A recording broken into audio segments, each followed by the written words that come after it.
Berjumpa lagi bersama saya Muhammad Arjan pada edisi Jumat 24 Januari 2020 dalam berita viral Top 55. Untuk berbagi informasi terkini dan terpercaya, kami akan menemani aktivitas Anda selama beberapa menit ke depan yang terangkum dari tim redaksi.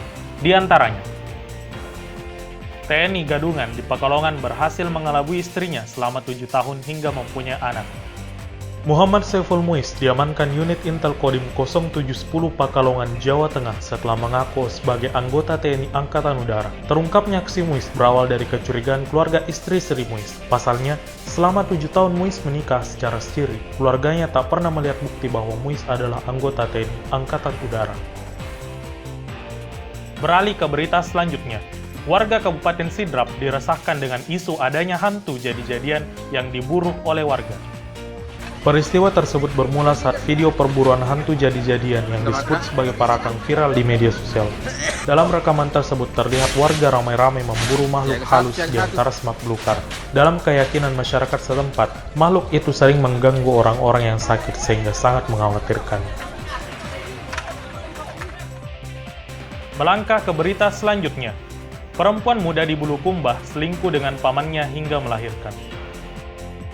Polisi berhasil mengungkap sepasang sejoli yang tega membuang bayi hasil hubungan gelap mereka di dalam kantong plastik. SA dan SI diamankan polisi setelah ketahuan membuang bayi hasil hubungan gelap mereka. Polisi yang mendalami keterangan SI lantas mengungkap jika bayi itu hasil hubungan gelap SI dengan sang paman.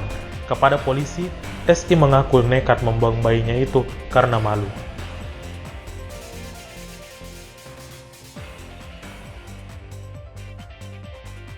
Melangkah ke berita selanjutnya, sebuah minibus tiba-tiba terbakar saat mengangkut bahan bakar solar. Peristiwa tersebut terjadi di Kecamatan Ulaweng, Kabupaten Bone. Sebuah minibus yang tengah melaju tiba-tiba saja terbakar. Diketahui bahwa mobil tersebut tengah mengangkut bahan bakar solar. Diduga solar merembes ke komponen mobil hingga memercikan api lalu terbakar. Beralih ke penghujung berita, Esra Walian dikabarkan tidak dapat memperkuat PSM Makassar di Piala AFC 2020 karena masih tersandung masalah administrasi. Status kewarganegaraan Esra masih belum berubah di FIFA dan AFC. Esra masih tercatat sebagai pemain berpaspor Belanda, padahal ia telah berganti kewarganegaraan dari Belanda ke Indonesia sejak Mei 2017. Esra Walian terpaksa mendukung PSM Makassar dari bangku penonton saat timnya melawan Lalenok United di playoff AFC Cup 2020. Pertandingan tersebut berakhir dengan skor 4-1 untuk kemenangan tim Juku Eja. Dan itulah rangkuman informasi viral Top 55 yang kami sajikan setiap hari, 2 kali sehari, setiap pukul 5 pagi dan pukul 5 sore.